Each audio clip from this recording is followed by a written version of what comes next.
Tetapi sebelum kita masuk dalam pokok-pokok doa, marilah kita renungkan firman Tuhan yang terambil dari kitab Para Rasul 1 ayat 4 sampai yang ke-8. Hari ini firman Tuhan terambil dari kitab Kisah Para Rasul 4 ayat 1 sampai yang ke-8. Jika Bapak, Ibu, Saudara sekalian telah menemukan firman Tuhan ini yang terambil dari kitab Kisah Para Rasul 1 ayat 4 sampai 8, izinkanlah saya akan membacakan firman Tuhan yang akan kita renungkan di pagi hari ini. Demikianlah firman Tuhan yang akan saya bacakan. Pada suatu hari ketika ia makan bersama-sama dengan mereka, ia melarang mereka untuk meninggalkan Yerusalem dan menyuruh mereka tinggal di situ menantikan janji Bapa yang demikian katanya. Telah kamu dengar daripadaku, sebab Yohanes membaptis dengan air, tetapi tidak lama lagi kamu akan dibaptis dengan Roh Kudus. Maka bertanyalah mereka yang berkumpul di situ, Tuhan, maukah engkau memulihkan kerajaan bagi Israel? Jawabnya, engkau tidak perlu mengetahuinya, masa dan waktu yang akan ditetapkan Bapa sendiri menurut kuasanya. Tetapi kamu akan menerima kuasa kalau Roh Kudus turun ke atas kamu, dan kamu akan menjadi saksiku di Yerusalem dan di Yudea, di Samaria dan sampai Samaria dan sampai ke ujung bumi. Amin. Berbahagialah orang yang merenungkan firman serta melakukannya. Firman Tuhan di pagi hari ini tentang berdoa dengan roh dan dibantu oleh Roh Kudus. Memang jarang sekali ayat ini dikhotbahkan. Pada umumnya hanya yang realitas-realitas saja. Tetapi ini Bapak Ibu Saudara sekalian penting bagi kita. Sebab Tuhan Yesus sendiri yang mengatakannya. Bahwa dikatakan di situ pada ayat 5. Sebab Yohanes membaptis dengan air, tetapi tidak lama lagi kamu akan dibaptis dengan Roh Kudus. Tuhan Yesus berbicara kepada murid-muridnya bahwa sebelum kematiannya dia berkata, adalah lebih baik aku naik ke surga supaya roh kebenaran itu, roh penolong itu yang disebut Roh Kudus dicurahkan bagi kita. Lalu ketika dia mati, bangkit dan mau naik ke surga, dia ingatkan lagi kepada murid-muridnya untuk mereka semua tidak meninggalkan Yerusalem sampai dicurahkannya Roh Kudus turun atas mereka. Lalu Bapak bisa dikatakan ayat 7, ayat 8 dikatakan begini, tetapi kamu akan menerima kuasa kalau Roh Kudus turun ke atas kamu, dan kamu akan menjadi saksiku di Yerusalem dan di seluruh Yudea dan Samaria dan sampai ke ujung bumi. Demikianlah Tuhan Yesus berjanji sebelum dia naik ke surga. Sebab itu ketika dia naik ke surga, lalu firman Tuhan mengatakan, diceritakan bahwa 120 orang di rumah mengadakan ibadah, berdoa, berpuasa, bersekutu, berdoa. 120 orang yang terdiri dari murid-murid Yesus dan sebagian orang-orang yang ikut di situ. Jadi ketika pada saat itu dicurahkannya Roh Kudus, lalu mereka berbahasa. Dan berbahasa itu tidak dapat dimengerti. Namun di tempat itu adalah pada saat itu banyak orang dari luar negeri, dari luar kota datang ke situ, dan mereka juga bukan saja pakai bahasa Ibrani, tetapi mereka juga mengerti bahasa masing-masing dari daerahnya. Namun seketika itu mereka dapat berbahasa asing dan mereka mengguncang pada saat itu, dan kuasa Tuhan turun. Ini dibuktikan ketika ada seorang yang lumpuh, seorang meminta di bait Allah. Dia sedang meminta Rasul Paulus dan Yohanes akan masuk ke dalam bait Allah itu untuk mengajar. Tiba-tiba Petrus melihat bahwa orang minta-minta ini sedang duduk di serambi dan meminta sedekah. Dan dia adalah seorang yang lumpuh. Lalu Petrus berkata, lihatlah kepadaku. Harta dan emas tidak ada padaku. Tetapi demi nama Yesus orang Nazaret itu, bangkitlah, berdirilah, angkatlah tilammu dan berjalanlah. Dan seketika itu juga sembuhlah dia total dari segala penyakitnya. Dan mulai dari di situ mereka mengerti bahwa kuasa Roh Kudus mengandung kuasa bagi kita. Inilah yang harus kita renungkan Bapak Ibu sekalian, supaya kita mengerti bahwa kita harus menggunakan perlengkapan senjata Allah di hari zaman ini. Dalam Efesus 6 ayat 18 dikatakan demikian firman Tuhan. Dalam segala doa dan permohonan berdoalah setiap waktu di dalam roh dan berjaga-jagalah di dalam doamu dengan permohonan yang tak putus-putusnya untuk segala orang kudus. Paulus menuliskannya, kita berdoa bukan secara kata-kata yang seperti biasa kita ucapkan, tetapi perlu juga kita berdoa secara roh. Adalah kisah Bapak Ibu sekalian, seorang hamba Tuhan Smith. Dia terkenal di Inggris. Dia bisa berdoa dan luar biasa. Seorang tukang ledeng dipakai hamba Tuhan. Dia belajar Alkitab, membaca Alkitab diajarkan oleh istrinya.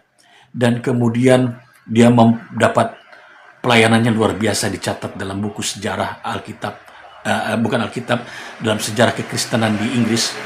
Dia berdoa, banyak orang disembuhkan, lumpuh disembuhkan, bahkan orang mati sebanyak 24 orang dia dapat hidupkan.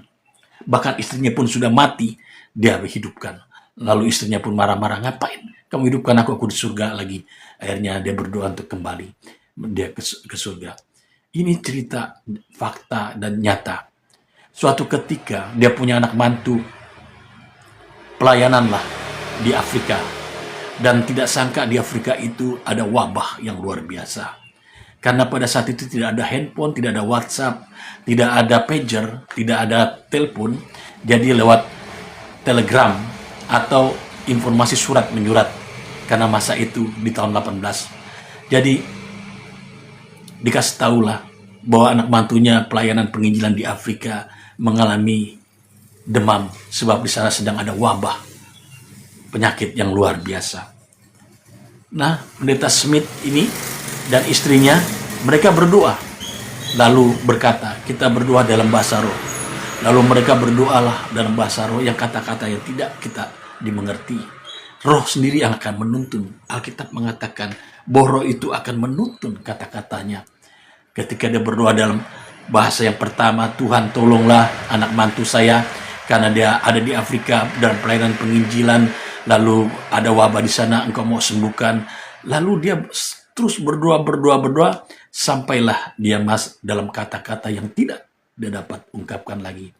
Mungkin bahasanya kita tidak mengerti, tetapi Roh Kudus mengerti, Allah mengerti. Sebab Allah bukan lewat kata-kata saja dia memahami kita, tetapi dalam hati kita dia pun mengerti. Lalu tiba-tiba seminggu kemudian terjawablah bahwa anak mantunya yang di Afrika itu sembuh total. Inilah salah satu contoh. Saudara-saudara sekalian, Alkitab pun menuliskannya. Ketika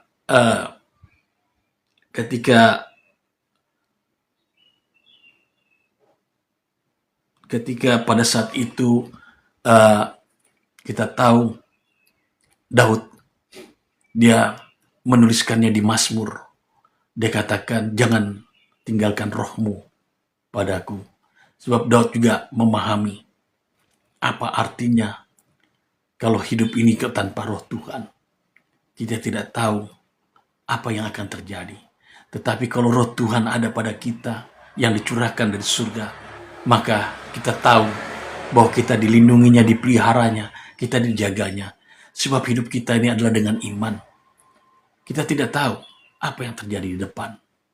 Walaupun kita tahu apa yang terjadi yang di belakang, yang kita memahami, oh kita telah menjadi seorang bapak, kita menjadi seorang yang baik, kita menjadi seorang yang telah diampuni, kita yang telah diberkati. Itulah kita tidak tahu. Orang dunia mengatakan hidup ini penuh dengan tidak kepastian dan kita tidak tahu apa yang terjadi ke depan. Tetapi yang kita tahu, kalau kita berserah kepada Tuhan, kita mengandalkan Tuhan, Tuhan akan membuka jalan, membuka kelepasan bagi kita. Tuhan akan memberkati kita. Bapak Ibu sekalian. Dalam kitab Roma 8 ayat 26 27 dikatakan demikian. Roma 8 ayat 26 dan 27. Demikian juga roh membantu kita dalam kelemahan kita. Sebab kita tidak tahu bagaimana sebenarnya harus berdoa. Tetapi roh sendiri berdoa untuk kita kepada Allah dengan keluhan-keluhan yang tidak terucapkan. Gereja terbesar di Indonesia ada di Surabaya. Saya suka memperhatikannya. Hamba Tuhan almarhum Pendeta Alek Abraham Tanusa Putra. Dia menekankan untuk jemaatnya berbahasa roh. Dan apa yang terjadi Bapak sekalian, jemaat itu jemaat terbesar. Bahkan bukan di Indonesia saja, sampai gereja terbesar di Asia Pasifik. Karena mempunyai jemaat 130.000. Itulah, kalau kita mau mengandalkan roh kita dan tidak mengandalkan daging kita. Mungkin kalau mengandalkan daging kita tidak bisa menerima apa itu roh, apa itu. Tetapi Alkitab, firman Tuhan telah menekankannya. Tuhan Yesus telah mengatakannya. Aku akan mencurahkan roh kebenaran itu. Dicurahkannya bagi kita.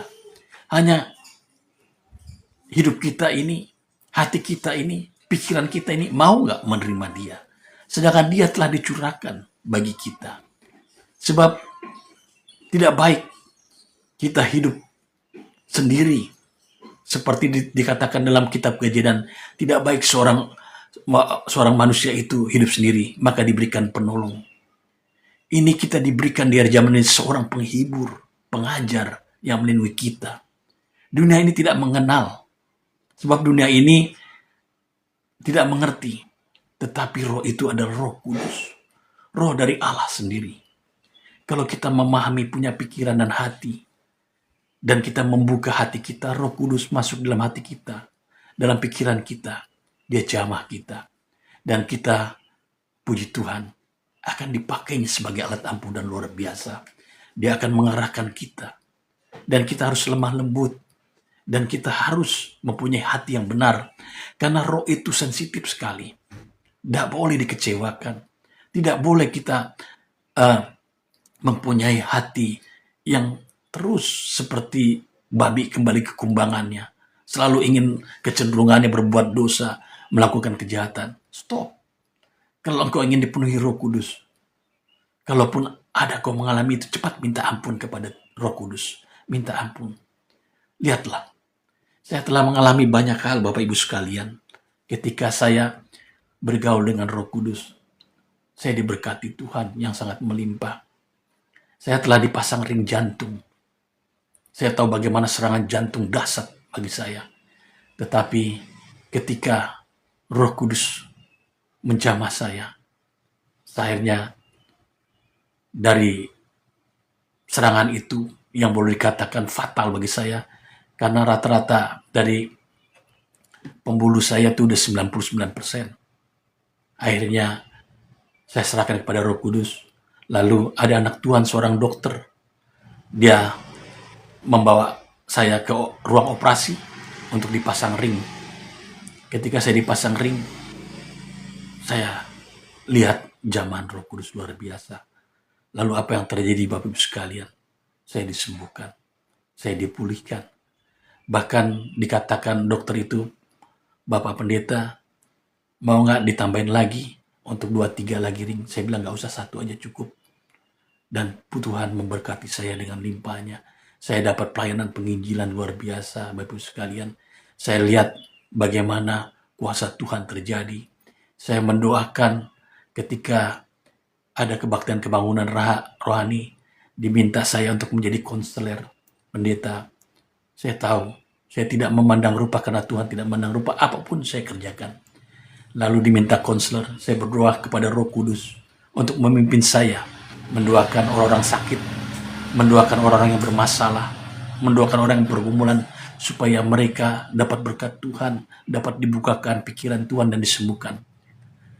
Lalu ketika saya selesai berdoa dan Mbak Roh, saya minta Roh Kudus, saya minta Bapa Surgawi dengan rendah hati untuk memimpin saya, memimpin prosesi doa penyembuhan.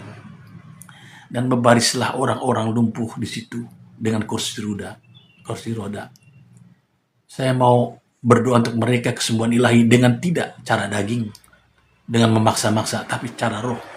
Apa yang terjadi Bapak sekalian? Ketika penyembahan tantangan ditantang oleh teman saya hamba Tuhan, saya datang ke depan. Saya hanya berkata, tidak kencang-kencang, tidak perlu berteriak-teriak. Maukah Bapak Ibu Saudara sembuh? Maukah Bapak Ibu pulih? Mau. Karena mereka datang pasti minta mau disembuhkan. Ketika aku bilang Roh Kudus jamah, serentak ada 5 orang yang ada kursi roda berdiri seketika itu. 5 tiba-tibanya berdiri. Itulah kuasa Roh Kudus. Tidak perlu dibentak-bentak, ditengking-tengking, tidak perlu. Kuasa Roh Kudus. Karena ada perbedaannya antara kesembuhan secara daging maupun kesembuhan secara roh. Saya pelajari dengan hamba Tuhan, Kathleen Kuhlman, guru dari seorang hamba Tuhan, yaitu yang boleh dikatakan luar biasa dipakai Tuhan. Jadi saya dapat memahami bagaimana kuasa roh itu kalau diimpartasikan. Begitu juga dalam pribadi kita. Ketika saat kita mungkin kita mengalami dilematis hidup ini, kita perlu membayar hutang, membayar tagihan, menghadapi target, budget, omset, menghadapi sakit yang kita derita. Mulailah. Ini kata-kata Tuhan Yesus berkatakan, aku akan mencurahkan rohku kepadamu. Dengan caranya gimana? Mulailah kau membaca firman Tuhan dan bersekutu kepada Tuhan, merendahkan hatimu, mintalah dipimpin oleh Roh Kudus. Ketika engkau berbahasa yang tidak mengerti, saya pun tidak mengerti, biarkanlah itu mengalir seperti aliran sungai. Dan Yesus juga, Tuhan Yesus berkata kepada wanita Samaria, ketika seorang wanita Samaria itu berkata pada Tuhan Yesus, dalam kitab Markus, Tuhan, kami akan menyembah Allah di Yerusalem. Tetapi Tuhan Yesus berkata, nanti tidak perlu lagi di Yerusalem ketika Tuhan Yesus naik ke surga. Mereka akan menyembah dalam roh dan kebenaran. Sebab Bapa adalah roh. Sebab itu, Bapak sekalian, kita orang berbahagia. Kita mengenal Roh Kudus. Tetapi kita harus mengerti. Kita harus memahami dia adalah pribadi.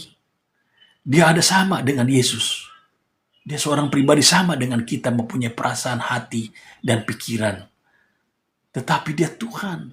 Kita harus menghormati. Dan ketika kita mau dipimpin oleh Roh Kudus, kita akan belajar bagaimana bahasa roh. Berdoa dalam roh, memuji Tuhan dalam roh. Inilah yang jarang sekali dipelajari. Jarang sekali dikhotbahkan. Jarang sekali dibawa renungkan firman Tuhan ini. Seolah-olah takut ada protes. Karena sifat daging itu menolak.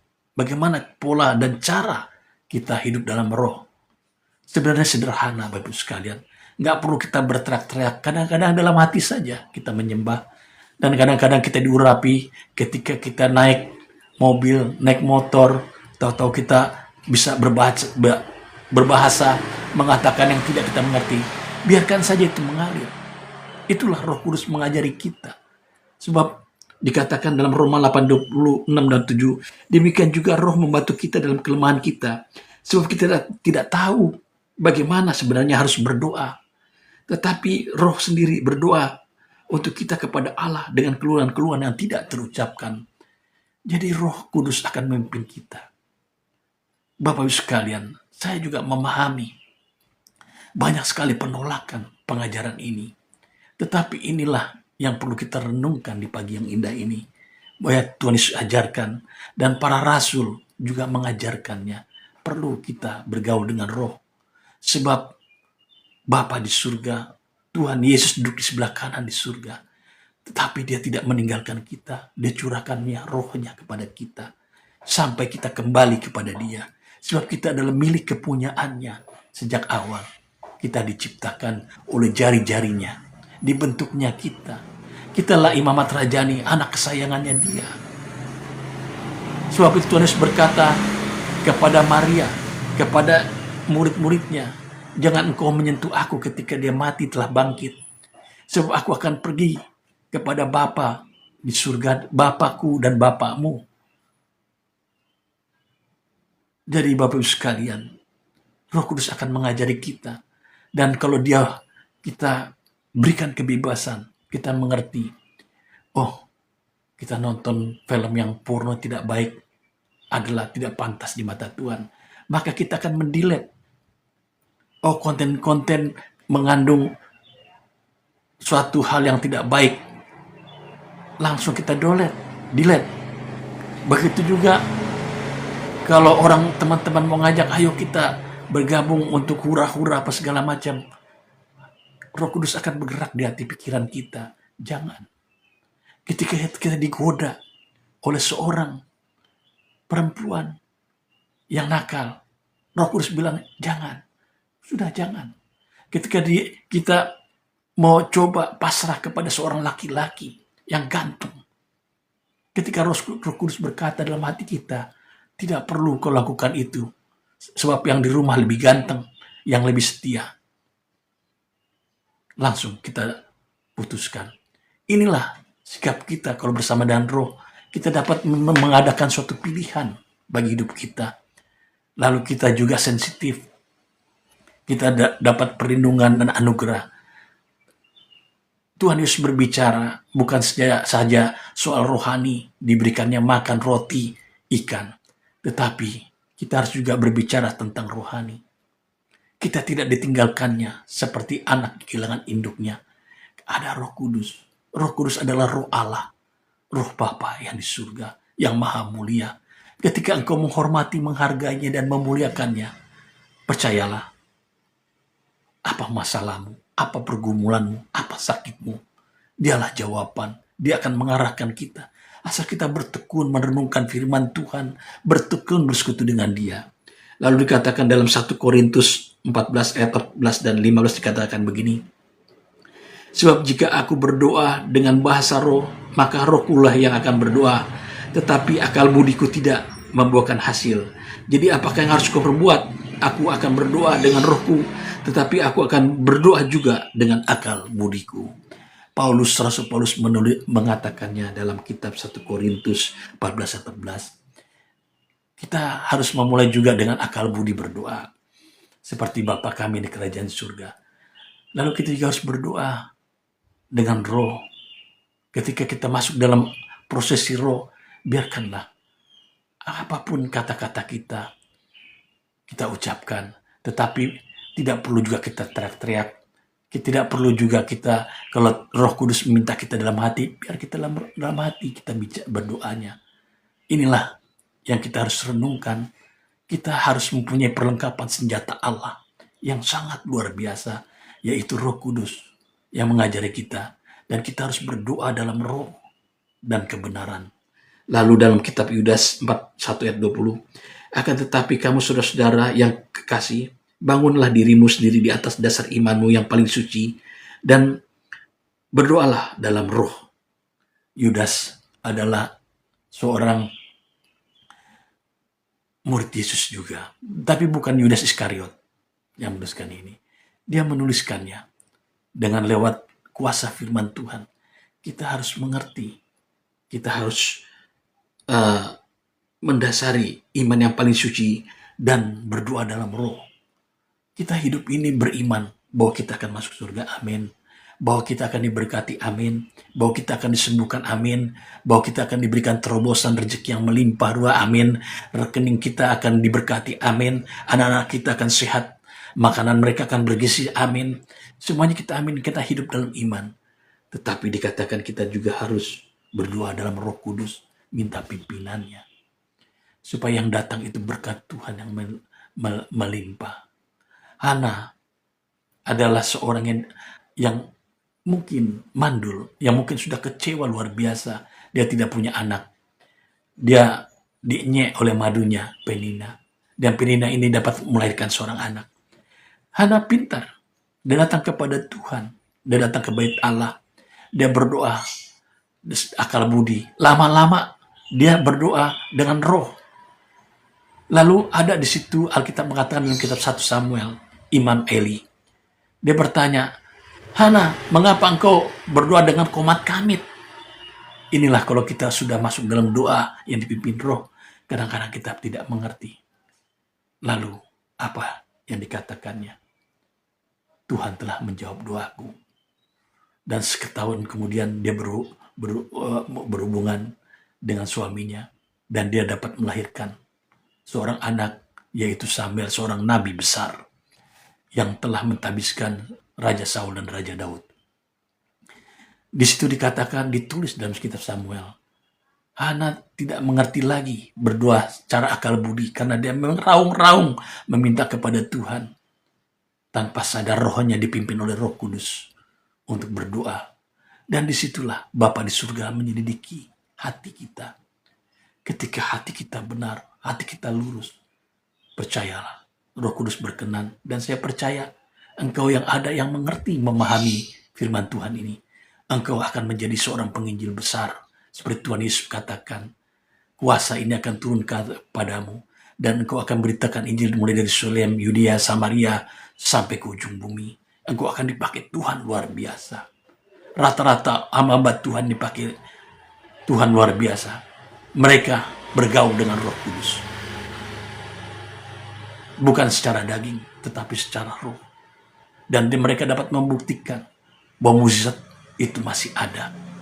Sebab itu dituliskan dalam Ibrani 13 ayat 8. Yesus tetap sama dulu, sekarang, dan sampai selama-lamanya. Dia tidak pernah berubah.